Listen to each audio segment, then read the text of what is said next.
Anjana Deore kitchen मध्ये तुमचं स्वागत आहे. ओल्या शेंगा आणायच्या, त्या भाजायच्या आणि त्याच्या शेंगदाण्याची चटणी करायची. भाजल्या आणि ते शेंगा भाजल्या तर त्याचे शेंगदाणे काढायचे आणि एवढ्या मिरच्या भाजायच्या, त्यात एवढा लसूण टाकायचा, चटणी करून ठेवायची. घेतले आणि एवढ्या मिरच्या आणि लसूण भाजून घेतलं. आता हे बारीक करून घेईल आणि मग थोडं तेल टाकून गरम करेल. कढई गरम झाली, थोडंसं तेल टाकायचं.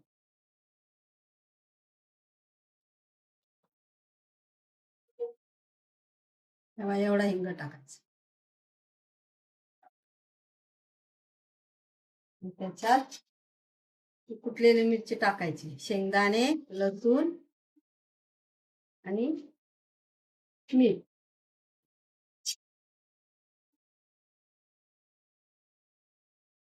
जास्त शिजवायचं नाही, नुसती गरम करायचं, म्हणजे 2 दिवस टिकते.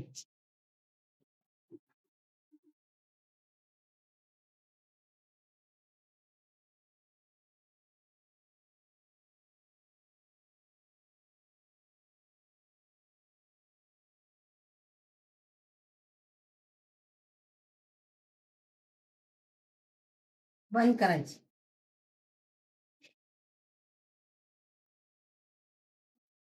हे शेंगा बघा, ह्या पण मी वाफवल्यात मिठामध्ये आणि उरलेल्या शेंगांचं मी चटणी केली. कशी केली ती पण दाखवली. त्याप्रमाणे तुम्ही करा, कमेंट करा आणि लाईक करा.